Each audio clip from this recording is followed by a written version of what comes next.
Good morning, students. Today's class is pyelonephritis.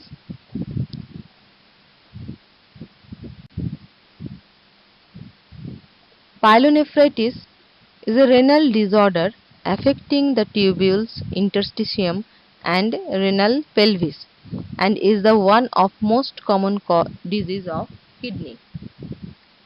There are two forms of pyelonephritis. One is acute pyelonephritis, another is chronic pyelonephritis.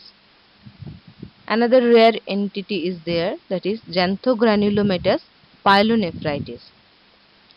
Now first come to the acute pyelonephritis. It is caused by bacterial infection. It is a serious complication of urinary tract infection. Affect the bladder. The inflammation of bladder is called cystitis. It affects bladder, kidneys, and their collecting systems. Lower urinary tract infection always carries the potential for spread to the kidney. Now come to etiology and pathogenesis of acute pyelonephritis. 90% of UTI, that is urinary tract infection, are due to gram-negative bacilli that are normal inhabitant of intestinal tract. The most common are Escherichia coli, that is E. coli, followed by Proteus, Klebsiella, Enterobacter. These are the causative organisms of lower UTI as well as the acute pyelonephritis. Streptococcus faecalis, also of enteric origin, Staphylococci, and virtually every other bacterial and fungal agents can do UTI. In immunocompromised person, organisms for infection as polyomavirus, cytomegalovirus, adenovirus, etc. In most patients with urinary tract infection, there are two routes of infection. One is hematogenous route, another is ascending infection. Hematogenous route is rare in case of acute pyelonephritis, but the ascending infection is the most common cause. Hematogenous cause, through the blood stream it occurs. It is less common. Seeding of bacteria in the kidney from distant foci in the course of septicemia or infective endocarditis. So in case of septicemia and infective endocarditis, hematogenous spread of infection may occur and may cause acute pyelonephritis. Now come to the ascending infection. Ascending infection, most common cause of pyelonephritis. First step, the colonization of distal urethra and introitus by the bacteria. This colonization is influenced by the ability of bacteria to adhere to the mucosal epithelium of the urethra. This adhesion occurs due to some adhesive molecule on the fimbria of the bacteria. Now from urethra to the bladder, organisms get entrance during urethral catheterization. In female, in absence of instrumentation or catheterization, infection is also very common because the short length of urethra. Now urinary tract obstruction and stasis of urine. Once organisms introduced into the bladder, they are cleared by continual flushing of voiding. But in outflow obstruction or bladder dysfunction, there is incomplete emptying and increased residual volume, so the bacteria can grow within the bladder. Such obstruction may occur in BHP, tumors, calculi, etc.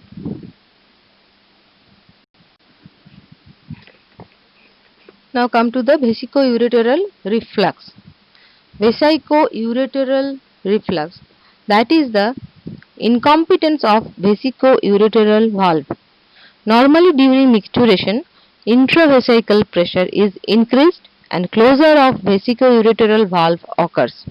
But in case of incompetence, ascending infection may spread from the bladder through the ureter to the kidney. Intrarenal reflux. Due to vesicoureteral reflux, infected bladder urine propelled up in the renal pelvis and deep into the renal parenchyma through open duct at the tip of the renal papilla. Intrarenal reflux is most common in upper and lower pole of the kidney where tip of papilla are concave rather than convex. In the mid portion of the kidney. So majority of the individual without vesicoureteral reflux suffer from cystitis or urethritis rather than pyelonephritis, because in those cases the infection may not get up in the ureter or the kidney as the vesicoureteral valve are competent.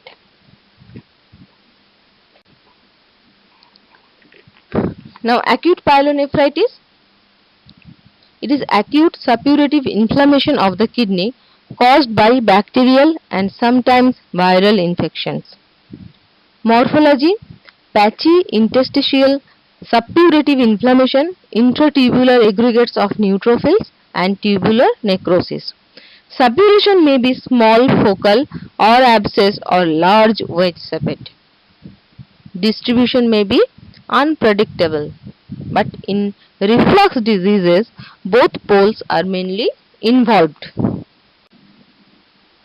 In early stage, neutrophilic infiltration involve the interstitial space, but later involve the tubular structures and get the ready pathway for extension of the infection. As they get inside the tubular structure, they get a ready pathway for extension. Now the infection extends along the involved nephron into the collecting tubules. Glomeruli are resistant to infection. Large areas of severe necrosis may destroy the glomeruli. A different complication of acute pyelonephritis. These are the papillary necrosis of the papilla, pyonephrosis, pus formation within the kidney, and perinephric abscess. Around the kidney, abscess formation may be occurred. You see, this is the gross picture of acute pyelonephritis. Cortical surface exhibits grayish white areas of inflammation and abscess formation. Acute pyelonephritis marked by an acute neutrophilic exudate within the tubules and the renal substance or interstitium. After the acute phase of pyelonephritis, healing starts occurs. Now neutrophilic infiltrate is replaced by the macrophages, plasma cells and lymphocytes. Inflammatory foci are eventually replaced by irregular scar that can be seen on cortical surface as fibrous depression. Such scars are microscopically characterized by tubular atrophy, interstitial fibrosis and lymphocytic infiltrate in a patchy pattern. The pyelonephritic scar is always associated with inflammation, fibrosis and deformation of underlying callus and the pelvis. All these reflect the role of ascending infection and the vesicoureteral reflux in the pathogenesis of the disease. Now what are the clinical features? Some predisposing conditions are urinary tract obstruction, instrumentation, vesicoureteral reflux, pregnancy, gender, age, pre-existing renal lesion, diabetes mellitus, immunosuppression and immunodeficiency. In this background, the pyelonephritis occurs more frequently. Sudden pain in the costovertebral angle and systemic evidence of infection like fever and malaise. Patient generally present with sudden pain. Indication of bladder and urethral irritation such as dysuria, frequency and urgency. Urine contains leukocyte, that is the pyuria. Finding of leukocytic cast in indicative of renal involvement. Uncomplicated acute pyelonephritis follows a benign course after an antibiotic course. Now come to the chronic pyelonephritis. It is a disorder in which tubulointerstitial inflammation and renal scarring occurs in association with involvement of the calyces and the pelvis. Chronic pyelonephritis is an important cause of end-stage renal disease. It is associated with 10 to 20% of the patient of renal transplant and dialysis.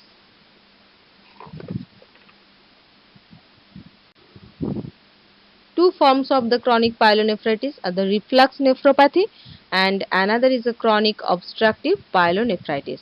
Reflux nephropathy in early childhood infection is associated with vesicoureteral or intrarenal reflux and causes scarring, and if it is bilateral it causes chronic renal insufficiency, that is chronic renal failure. In case of chronic obstructive pyelonephritis, obstruction predisposes the kidney to recurrent infection and causing scarring of the kidney, resulting in the chronic pyelonephritis. The effects of obstruction may lead to parenchymal atrophy. This can be bilateral in posterior urethral valve or unilateral in ureteral obstructive anomaly or calculi.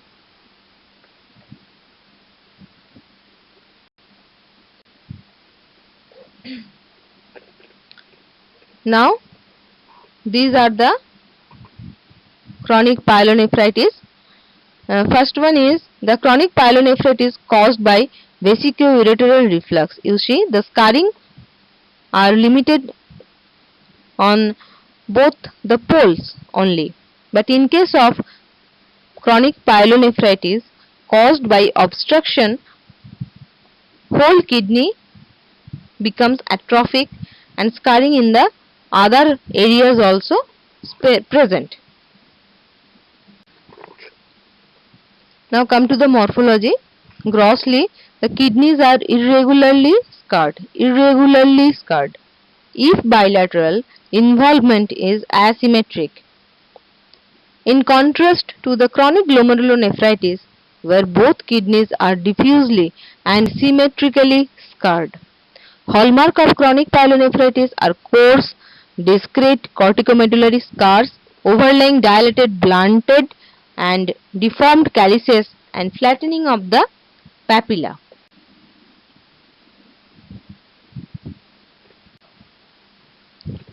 Now microscopic changes. It involves predominantly tubules and interstitium.